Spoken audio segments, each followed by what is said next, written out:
లేదు. మహారాష్ట్ర పోలీసుడు వచ్చి దాడి చేసేదాకా మన పోలీసులకు ఖబర్ కూడా లేదు. ముఖ్యమంత్రి గారికి ముడుపులు అందినాయి అనేది నా అనుమానం. అందుకే చూసి చూడనట్టు వేయండేమో, లేదా ముఖ్యమంత్రి బిజీగా ఉన్నాడేమో.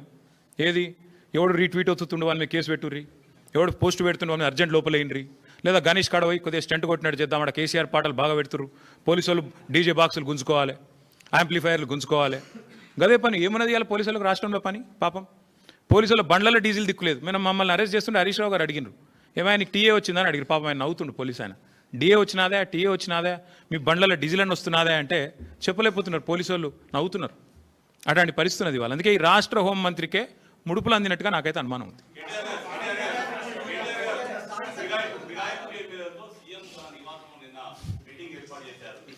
మీరు ఇన్ని బాంబులు ఒకేసారి ఆడితే ఎట్లా?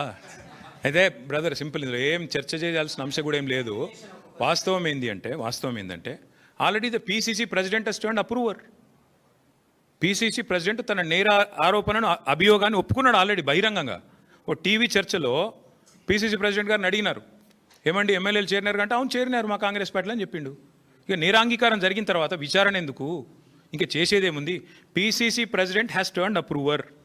One of the MLAs also has turned approver. Kadiyam Srihari చెప్పిండు ఓపెన్గా, నేను కాంగ్రెస్ పార్టీలో చేరినా. మొన్ననే చెప్పిండు, తెచ్చుకోండి, బైట్స్ ఉన్నాయి కదా. స్పష్టంగా అప్రూవర్గా మారిపోయిన తర్వాత పీసీసీ అధ్యక్షుడు, కాంగ్రెస్ పార్టీ అధ్యక్షుడు, ఇంకా విచారణ ఏముంది, ఇంకోటి ఏముంది చేనికే. అందులో మళ్ళీ ముఖ్యమంత్రి గారు సమావేశం పెట్టుడు ఏముంది అసలు నాకు అర్థం కాదు. ఏం సందేశం ఇస్తున్నారు? తెల్లారలేస్తే కాన్స్టిట్యూషన్ బుక్ పట్టుకొని తిరుగుతారు. ఇక్కడ మీ పీసీసీ ప్రెసిడెంట్ అప్రూవర్ అయిపోయిండు, మీ ఫిరాయించిన ఎమ్మెల్యేలు అప్రూవర్లు అయిపోయినరు. కొత్తగా ఏముంది పరిశోధించి విచారించి సాధించేది?